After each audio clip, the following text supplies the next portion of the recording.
മക്കളെ, നമ്മൾ മാത്തമാറ്റിക്സിലെ അപ്രോക്സിമേഷൻ എന്ന് പറഞ്ഞാൽ ഏകദേശം എന്ന രീതിയിൽ ഡെസിമലിനെ അഡ്ജസ്റ്റ് ചെയ്യുന്ന ചില സിറ്റുവേഷൻ ഉണ്ടാവും. അതുപോലൊരു സിറ്റുവേഷൻ നമ്മളിവിടെ കാണുവാണ്. ക്വസ്റ്റ്യൻ നോക്കിയേ.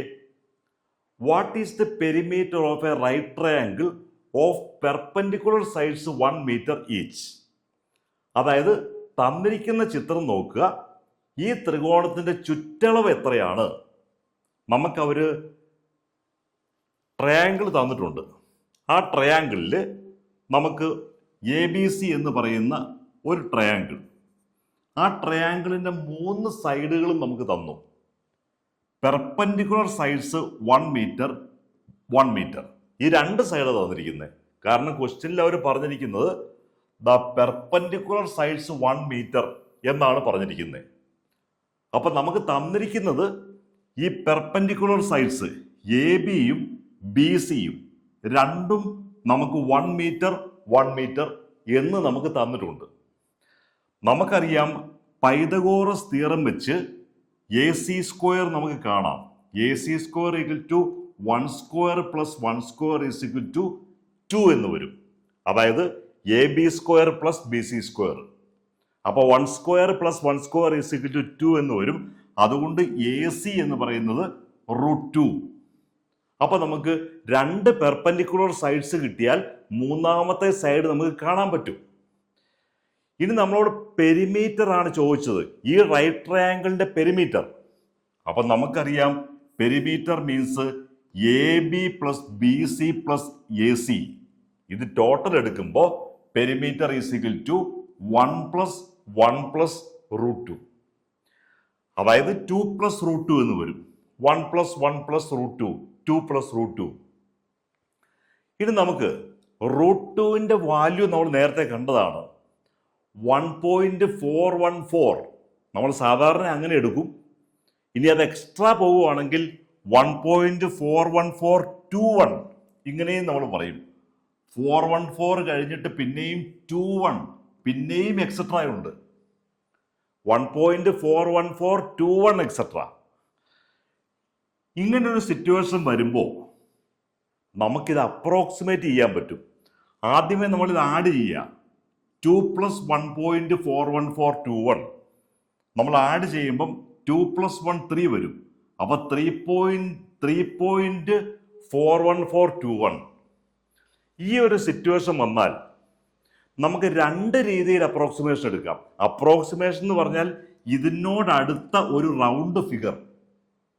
നമുക്ക് വേണമെങ്കിൽ ഇവിടെ 3.41 എന്ന് പറഞ്ഞ് നമുക്ക് സ്റ്റോപ്പ് ചെയ്യാം.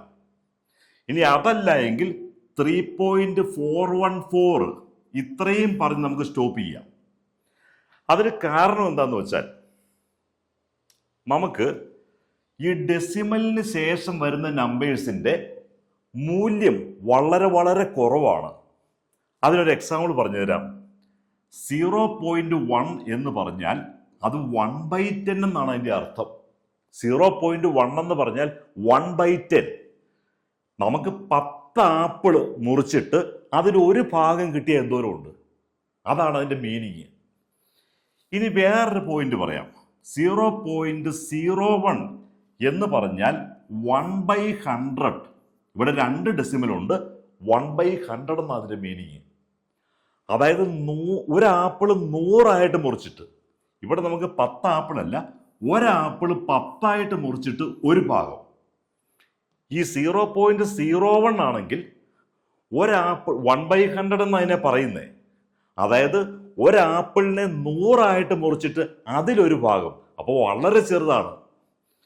ഇനി മൂന്നാമത് 0.001 ആണെങ്കിൽ നമ്മൾ പറയും 3 ഡെസിമൽ ഉള്ളതുകൊണ്ട് 1/1000 എന്ന് പറയും.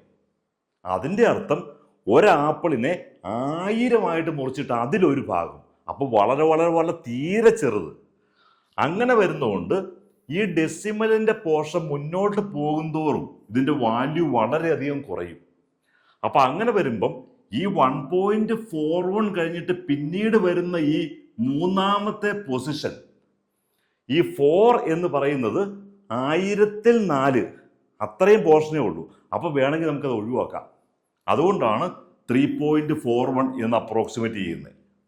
ഇനി അതല്ലെങ്കിൽ നമുക്ക് ഈ 4 കൂടി അങ്ങ് എടുത്തിട്ട് ഈ 2 വരുമ്പോഴത്തേക്കും തീരെ കുറയും. കാരണം നാലാമത്തെ പൊസിഷനാകുമ്പം 10,000-2 എന്ന് പറയുന്ന ഒരു പോസ്റ്റിലേക്ക് അത് വരും, വളരെ ചെറുതായി. അപ്പം നമ്മൾ 3.414 എന്ന് കിട്ടും. നമുക്ക് ഡെസിമലിനെ പറ്റി കൂടുതൽ ബേസിക് ഫണ്ടമെന്റൽ പഠിക്കണമെങ്കിൽ സാറിൻ്റെ 10th CBSE എന്ന് പറയുന്ന ആ പോർഷനിലെ ആദ്യത്തെ ചാപ്റ്റർ മക്കൾ പ്ലേലിസ്റ്റിൽ ചെന്നിട്ട് 10th CBSE എടുത്തിട്ട് ആദ്യത്തെ ചാപ്റ്റർ ബേസിക് ഫണ്ടമെന്റൽസ് എന്ന് പറയുന്ന ചാപ്റ്റർ ഉണ്ട്. അതിൽ മാത്സിലെ എല്ലാ ഫണ്ടമെന്റൽസും സാർ തന്നെ പഠിപ്പിക്കുന്നുണ്ട്. അപ്പോൾ അതിനകത്ത് ഡെസിമൽ ഫ്രാക്ഷനെ പറ്റി വ്യക്തമായിട്ട് സാർ പറയുന്നുണ്ട്. മക്കളെല്ലാവരും ആ പോർഷൻ പോയി അതിനകത്തെ എല്ലാ വീഡിയോസും, വളരെ കുറച്ച് വീഡിയോസേ ഉള്ളൂ, ആ വീഡിയോസ് വ്യക്തമായിട്ട് കാണുക. സാറിൻ്റെ വീഡിയോ സബ്സ്ക്രൈബ് ചെയ്യണം, എല്ലാ ഫ്രണ്ട്സിലേക്കും മക്കളുടെ എല്ലാ കൂട്ടുകാരിലേക്കും ഷെയർ ചെയ്യണം.